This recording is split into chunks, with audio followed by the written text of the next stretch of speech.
Question number 30 is saying a glass tube bent into circle of radius r is rigidly fixed in a vertical plane.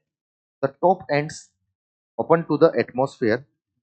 The tube of density or fluid of density d is filled in the tube so that the liquid column forms a semicircle. If the liquid is disturbed slightly, the time period of oscillation will be.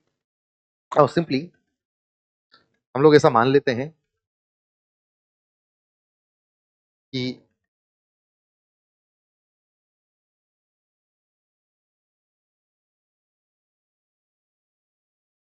ऐसा कोई तो class tube रहा होगा जो basically यहां से open है। इसमें हमने डी डेंसिटी का एक फ्लूइड भर दिया है जो कि हाफ फिल्ड है।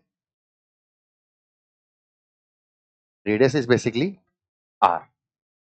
बोला गया the top ends into a liquid of density d is filled in the tube that liquid forms a semi circle. Basically semi circle तक भरा हुआ है। हमने इसको स्लाइटली डिस्टर्ब किया।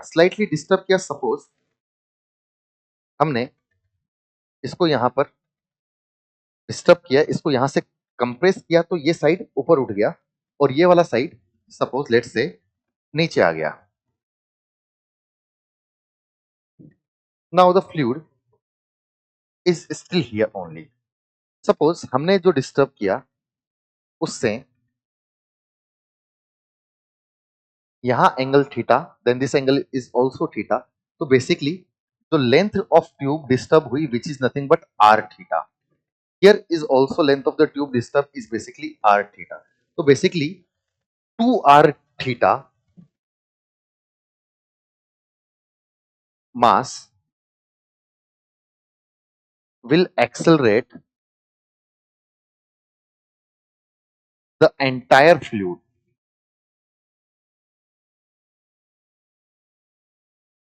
जितना टोटल फ्लूइड है उसको 2r थीटा मास की वजह से एक्सेलरेशन मिल रहा है। तो हम इसके लिए इक्वेशन लिख सकते हैं कि बेसिकली 2r थीटा mg अगर हम लोग लिखें तो 2r theta into d into a into g, 2r theta into d into a into g. Basically, this will become volume. This is density. Then this is total mass. Is nothing but acceleration जो मिला हमें वो मिला है पाई are length को of area A density D और माना acceleration मिला है कुछ तो a. Now, if we equate this to equation, r and r will get cancel out, a and a will get cancel out, d and d will get cancel out.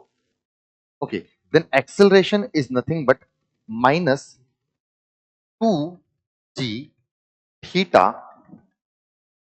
I guess 2g theta by pi. Now, this acceleration could be written as r alpha,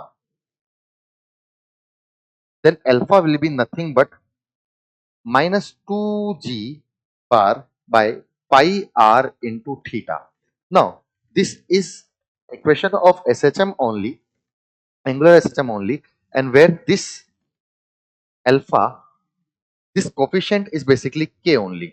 Now, sorry, omega only. This coefficient is basically omega square only. Now, omega, यहां से अगर हमें omega की value निकालें तो omega is nothing but under root of 2g by pi are.